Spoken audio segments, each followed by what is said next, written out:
Hey, welcome back. I'm Vivek Bindra, motivation speaker, leadership consultant और business coach. आप ही में से एक व्यक्ति ने एक अच्छा क्वेश्चन पूछा, स्ट्रैटेजी को इंप्लीमेंट कैसे किया जाए, स्ट्रैटेजी को इंप्लीमेंट करने के लिए क्या करना चाहिए। तो मैं आपको 5 स्टेप्स में आज इस प्रश्न का उत्तर दूंगा। तो उसमें मेरा पहला पॉइंट है, ensure that your strategy creates unique strategic position.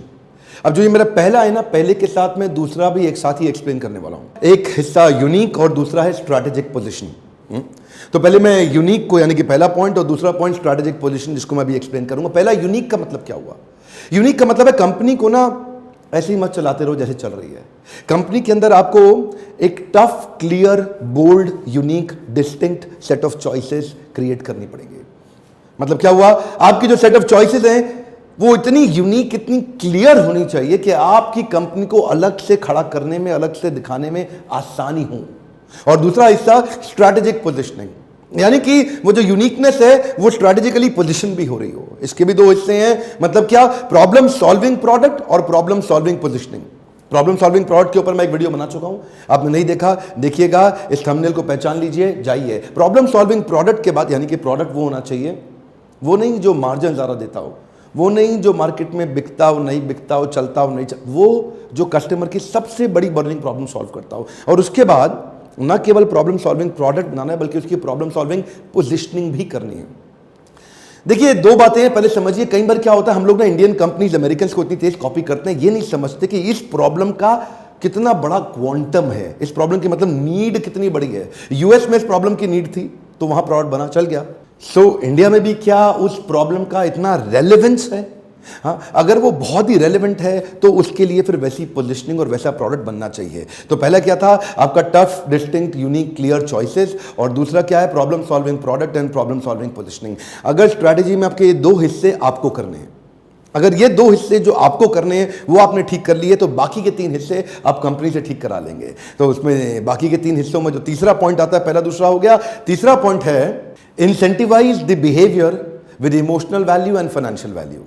यानी कि अब जो कंपनी में आपने कुछ बड़े चॉइसेस ले लिए हैं, बड़े डिसीजंस ले लिए हैं, कुछ नई पोजीशनिंग की तैयारी करी है, लेकिन आपके एम्प्लॉइज तो तैयार नहीं है ना, आपके फैमिली मेंबर्स, मैनेजमेंट के लोग तो तैयार नहीं हैं। आपको बिहेवियर्स को इंसेंटिवाइज करना पड़ेगा। देखिए, इंसेंटिव जो है ना वो 2 प्रकार के होते हैं। एक होता है इमोशनल इंसेंटिव और दूसरा फाइनेंशियल इंसेंटिव। यानी कि आपको इमोशनल वैल्यू और फाइनेंशियल वैल्यू दोनों क्रिएट करनी पड़ेगी। लेफ्ट ब्रेन भी है, राइट ब्रेन भी है। इमोशनल ब्रेन भी होता है एम्प्लॉय का, लॉजिकल ब्रेन भी होता है एम्प्लॉय का। आपको वो दोनों वैल्यू क्रिएट करनी है। तो मतलब क्या हुआ इसका? यानी कि एक तो उसकी इमोशनल कमिटमेंट लेनी है कि ये चेंज हम क्यों लाए हैं, इससे देश में, समाज में, आपके जीवन में, मेरे जीवन में, कंपनी के जीवन में, आसपास सबके जीवन में क्या फायदा होने वाला है।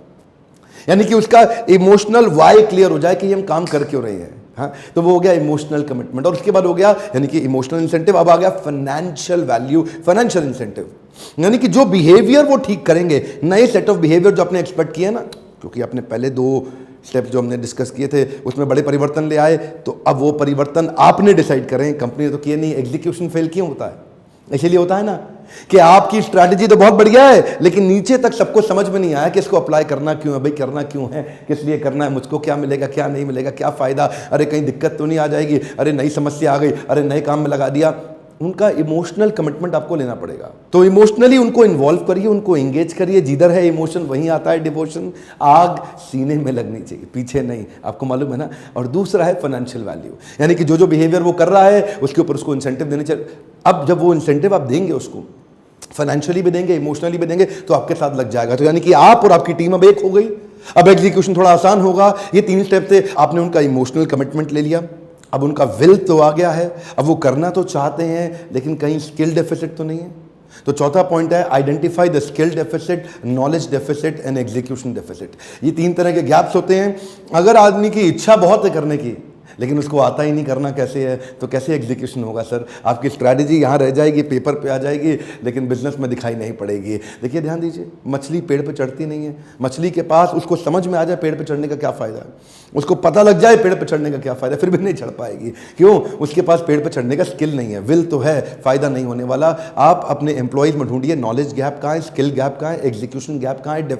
ये जितने प्रकार के डेफिसिट्स हैं इनमें गैप पार्टनर बनिए, या तो उनको ट्रेन करिए, इंस्पायर करिए, एंगेज करिए, या नया मैन पावर लेके आइए। देखिए 3 बातें हैं, या तो आप लीडरशिप फनल प्रोग्राम में आइए और सारे एग्जीक्यूशन के फ्रेमवर्क हमसे सीखिए।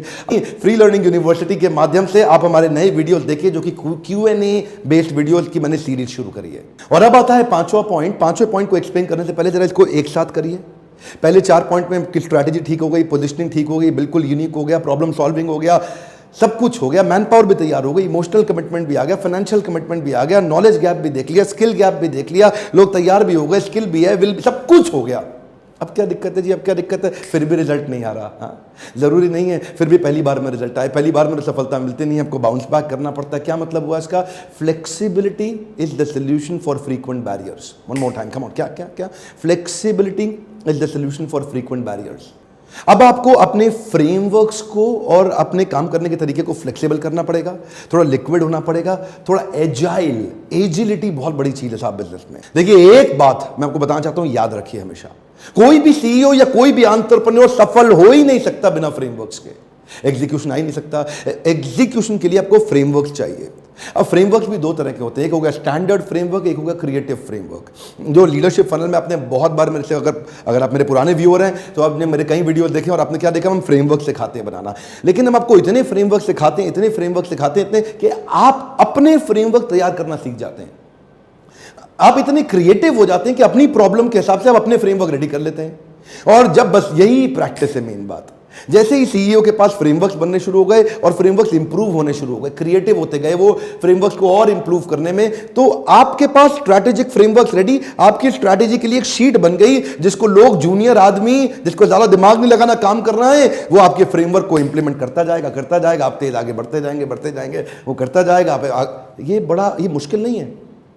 इसमें क्या है, आपको फ्लेक्सिबिलिटी चाहिए फ्रेमवर्क्स बिल्ड करने में। एक तो हो गया आपके स्टैंडर्ड फ्रेमवर्क और क्रिएटिव फ्रेमवर्क्स। स्टैंडर्ड फ्रेमवर्क्स हम आपको देंगे, दिखाएंगे, सिखाएंगे। क्रिएटिव फ्रेमवर्क्स तक आपको लेके जाएंगे ताकि आप अपनी ऑर्गेनाइजेशन में एजिलिटी के माध्यम से अपने बढ़िया फ्रेमवर्क्स तैयार कर सकें। लीडरशिप फनल में तो हम इस प्रकार के फ्रेमवर्क्स आपको बनाना सिखाते ही हैं, पर मैं कोशिश कर रहा हूं मेरी फ्री लर्निंग यूनिवर्सिटी यूट्यूब के माध्यम से भी आपको बहुत कुछ दे दूं जिसमें आपका कोई पैसा ना लगे। अगर आप चाहते हैं इस प्रकार के और वीडियोस बनाएं Q&A संबंधित, नीचे कमेंट बॉक्स में लिखिए, अपने क्वेश्चंस भी नीचे लिखिए, मुझसे पूछिए आपका क्या क्वेश्चन है, शेयर करिए इसको अपने दोस्तों के साथ, अपने, अगर आप स्टूडेंट है तो अपने पेरेंट्स के साथ, अपने रिश्तेदारों, अपने फ्रेंड, अपने व्हाट्सएप ग्रुप में इसलिए शेयर करिए क्योंकि हो सकता है किसी की इतनी बड़ी मदद हो जाए कि उसको जे कर्व मिल जाए। आपके वीडियो को शेयर करने से आप मेरे साथ पार्टनर बन जाएंगे हमारे देश के अंदर पावरफुल एंटरप्रेन्योर बनाने के मेरे इस मिशन में। अगर वीडियो अच्छा लगता हो जरूर लाइक करिए, दोस्तों से सब्सक्राइब कराइए, बेल आइकॉन अगर मिस होगा जरूर हिट कराइए।